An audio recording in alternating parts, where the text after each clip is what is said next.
Sir? Senator? Senator, please look at me, Senator. Senator? Nasaan ang pamilya mo? Bakit walang sumasalo sa'yo? Sir, Montemayor Broadcasting Network. Rosa Camila. Ma, ano nangyari kay Daddy? Saka ako na ipapaliwanag sa'yo. Pumanik ka ng stage, ipagpatuloy mong speech ng daddy mo. Madali ka! Gusto ko sabi si Alicia, sandali lang! Makinig ka sa akin. Hanggat hindi bumabalik sa dating katinuan ng daddy mo, huwag mo siyang iiwan. At kahit diyan ka matulog, okay lang sa akin. Pag nagtanong sa'yo yung tita Iluminada mo, sabihin mo wala kang alam. Pag uwi mo rito, saka ko i-explain sa'yo kung anong sakit ng daddy mo. Dito! Sige. Alicia! Bye.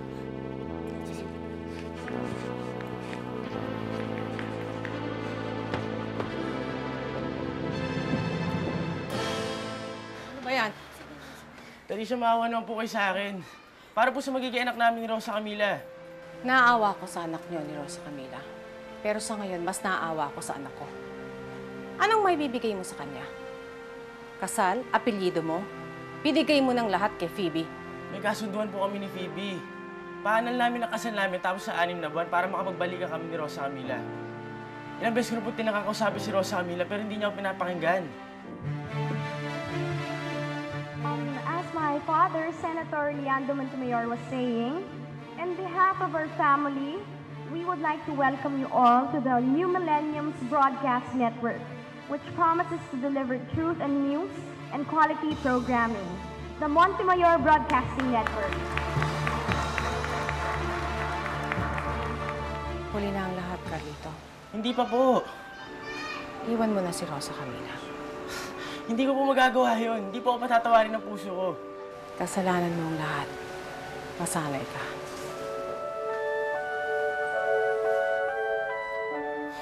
But enough of our father and daughter team.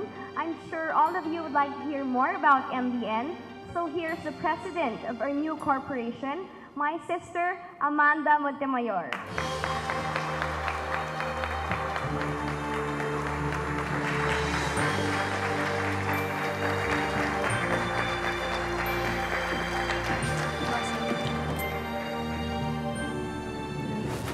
Ate, ikaw na magtuloy ng speech ng Daddy. Rosa Camila, maraming salamat.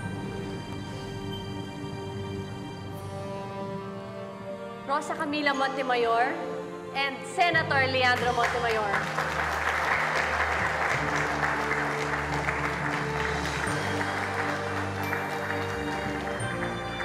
Good evening, ladies and gentlemen. My sister, what a girl. Just imagine the in-family competition I have to go through with her around para lang mapunta sa akin ang coveted position na ito. Seriously though, Montemayor Broadcasting Network is a dream turned into a reality.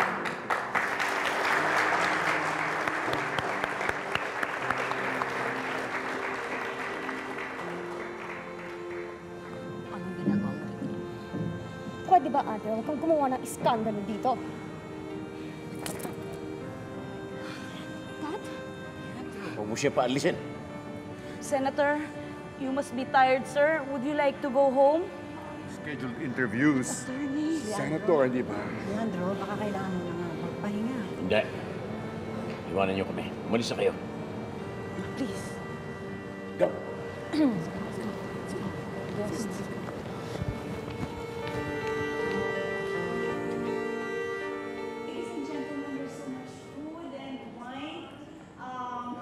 Sino ka?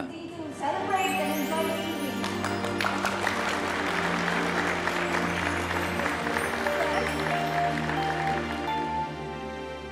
Nung maliit ka pa, sinama ka ng mami mo mag-shopping sa mall. Nahiwalay ka sa kanya. Halos malaw ka mami mo sa kahanap sa'yo. Yan pala, andun ka lang sa isang toy store. Tinitingnan mo ang manikang ayaw niyang bilhin para sa'yo. Kung makikita ka ng mami mo, sa tuwa niya, binili niya yung manika para sa'yo. Dad, nakikilala niyo po ba ako? Bakit naman makakalimutan kita, Rosa Camille? Kasi po kanina sa party, akala ko. Ano pala nangyari kanina sa party? Hindi ko matandaan.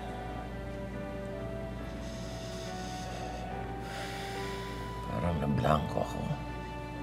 Sumakit ang ulo ko. Dad, successful po.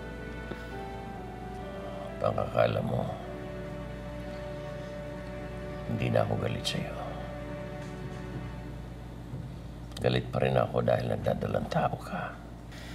At galit din ako sa mami mo. Pero,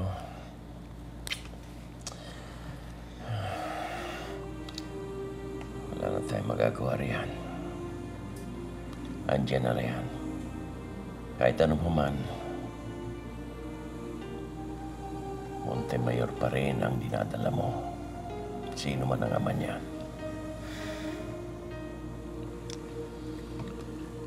Dad, huwag kayong mag-alala. Hindi ko nahahabulin si Carlito para sa anak namin. Palalakahin ko ang anak ko na isang Montemayor. Hindi isang Valiente. Mom, where were you on my night of triumph? Well, I was with Lucinda and we were running late, so I figured we just better talk, have a mother-daughter talk. Nag-bonding kami. I see. So how was it? It was successful, very successful, Mom.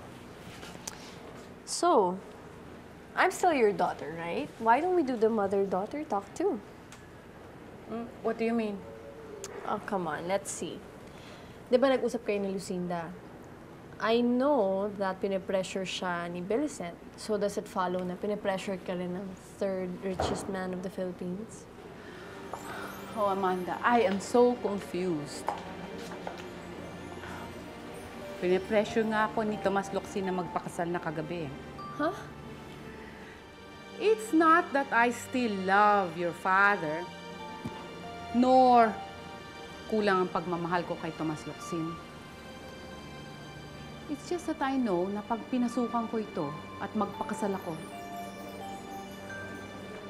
lalong gugulo ang buhay ko.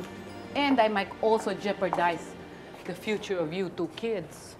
And I don't know if I will be a good wife to Tomas Locsin. Don't take this personally. But aren't you happy with your situation with Tomas Locsin now? Not that I'm in favor of him or whatever, but if you're happy... But that's just it. Alam mo, I've been a mistress all my life.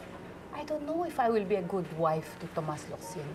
Mom, you'll still be second wife to him. Second mistress to Leandro. Better than being a second mistress. Mistress in waiting. Kabit. Mom, kahit anong mangyari, alam mo, hindi naman kailangan malaman ni Daddy lahat to eh. Alam mo ba kung ano man ang sakit niya ngayon, lumalala. Lalo na kagabi. Buti na lang. Rosa Camilla saved us all. Rosa Camilla? Akala ko matagal na niyang tinakwil ng Rosa Camilla yan. Eh, yun na nga eh. Ewan ko ba kung ano meron yung mag-inang yun. Ang hirap ibagsak. Wow! Gising na pala ang nagbabalik na prinsesita. Alam mo, hindi ko alam kung ano pinakain mo kay Daddy. Pati na naman kayo, pero alam naman natin na pansamandali lang yan. Mamayang konti, magagalit na naman siya sa'yo, malalayasin ka na naman. Kung inaakala mong papatulan kita ng pisikal, nagkakamali ka. Buntis ako at takot ako sa'yo dahil sa ginawa mo kay Paloma. Pero hindi na ako manghihiming isumbong kay Daddy. Tandaan mo, hindi ka niya nakikilala ngayon. Baka naman ikaw ang palayasin bigla. You wish. Pero sige, go on. Play your part of being a nice daughter. Ganyan na ganyan din ako noon nung pinagbubuntis ko si Paloma. Parang ang bait-bait ko, yung ganon. Kahit na yung buhay ko, pang bad girl. Mawawala ka, di na kung mawawala ka, di na... Gusto ko sana mag-sorry sa mga inasal ko these past days. Kaya na lang ni Rosa Camilla nakakaintindi sa akin. Pag nagalit ka pa, iisa na lang kakampi ko.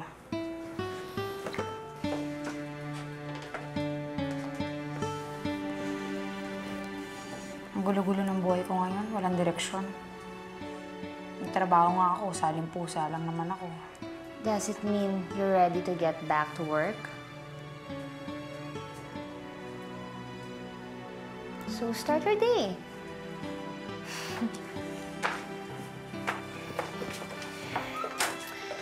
Paloma, paki-lock yung door. Baka kasi biglang may pumasok na iba dyan.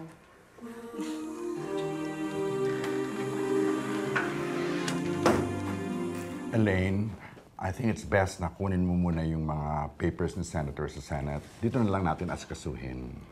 But attorney, do you think dapat akong mag-file ng leave of absence para kay Senator? I guess for 2 weeks, yeah. Madami-daming sessions din siguro yung mamimiss niya, no? Siguro 45 sessions, yeah? Okay. Sige, I'll see you. Bye. Anestina. Here are the papers.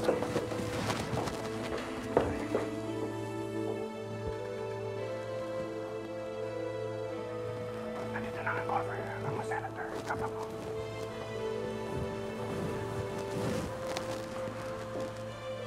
Mornings, Senator. How are you feeling? Mabuti na. Good. Wala ko na mainom. Ako na ang papakuha. Lagring, madala ka ng tubig dito. Ano pa?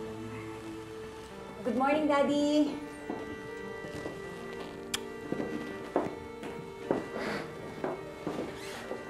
Senator, meron po tayong mga papeles dito na dapat niyong signan. Ito po yung binabasa niyo kagabi sa kotse na sabi niyo sa akin to remind you about these papers because you want to sign them today. Natatandaan ko. Nasaan ang mga papeles? Argent, di ba? Opo. Ito po yung mga about the land titles also. Ilalagay ho natin sa bangko for safety reasons.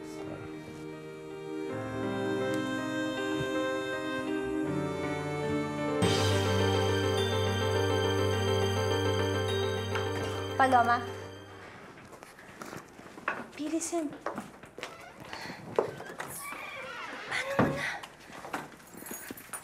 30 pesos lang yan. Sa baba. Pag tayo nakita ni Nestor, pinagbantaan ka na niya. Kaya nga, wag mo na akong pagtaguan. Hindi kita pinagtataguan. Naguguluhan lang ako.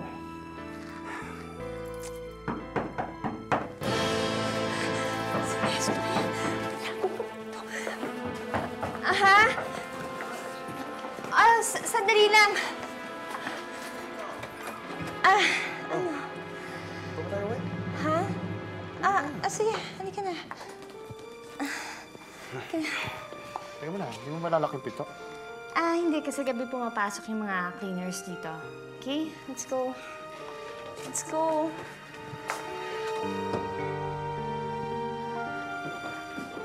O paano, Guarda? Ikaw naman, anong plano mo sa buhay mo? Ho, baka tumulong na lang po kay Carlito sa mga business natin. Ayaw mo bang maging chief of staff ko permanently?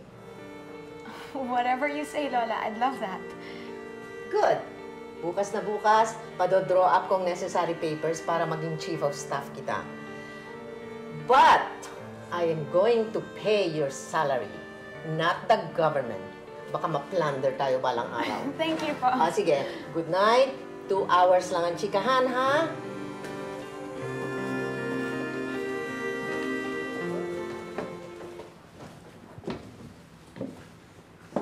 Tell me, anong problema niyo ng kapatid ko? Ha? Ba't mo naman iisip yan? Si Rosa Camila na naman, no? Gusto na niya ipaano ng kasal namin. Ano? Is he crazy? Hindi ba niya alam na ilalagay niya ang pamilya namin sa kahihiyan pag ginawa niya yon? Don't tell me pumapayag ka. Buntis si Rosa Camila. Si Carlito ang ama. Mawawala ka, di na iibig pa. Kung mawawala ka, di na iibig pa.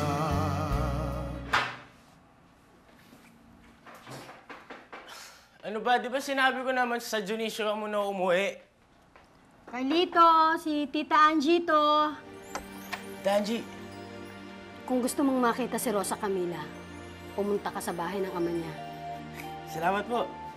Carlito, mag-ayos-ayos ka. At tatandaan mo, hindi ako ang nagsabi sa'yo. Alis na ako. Bakit kaya hindi na lang naging mabait na babae yang si Alicia at humanap ng bagong kabit tulad ni Zarina? Ay, Mami, relax. Alam mo ba, yung isang maliit na shoe factory ni Daddy na nakapangalan kay Rosa Camila, ilipat ko na sa pangalan ko.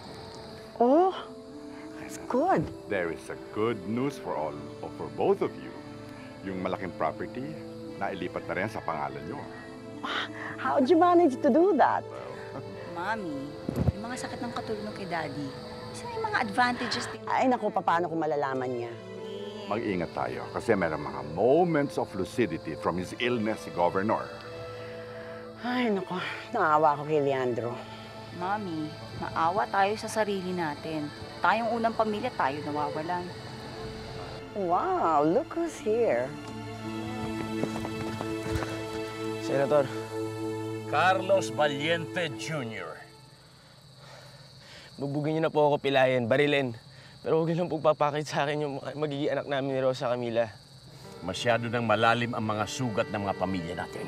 Carlito, pinag-usapan na natin to. Sinong may sabi sa'yo nandito si Rosa Camila? May anak na po kami. Para po sa magiging apo niyo, patawarin niyo na po ako. Di pamilyang tao ka na. Tatalikuran ko buong pamilya ko para lang kay Rosa Camila. Naintindihan mo ba yun? Ikaw ang buhay at kamatayan ko. Akin yung baril! Ay, Leandro, wag! Wag! Huwag mo akong pigilan! Tinitikas ako ng animal na yan! Ikaw ang sumira ng usapan natin, Carlito, na magpakasal ka kay Phoebe. Pero may kasunduan. Anong kasunduan? Nasirain ang sagradong sakramento ng kasal, tapos magkakasala tayong pareho? Rosa Camila, pakinggan mo naman ako. Ikaw ang makinig sa akin. Ipanganganak ko ang anak natin. Nang mag-isa. Dahil nang iniwan mo ko, naging tingin ko sa mundo, nag-isa na lang din. Daddy, halika na. Halika na. Rosa Camila. Emil! Rosa Camila. Uwi ka na. Rosa Camila. Pigilan yan! Emil, wag mo. Rosa Camila, sandali lang. Pakinggan mo naman ako. Rosa Camila. Rosa Camila. Rosa Camila, sandali lang. Pakinggan mo naman ako, please. Rosa Camila. Papasok na sa'yo kami sa kinig. Rosa Camila. Tama na. Rosa Camila, parang awa mo na. Pakinggan mo naman ako. Sandali lang. Sandali lang, Rosa Camila. Mawawala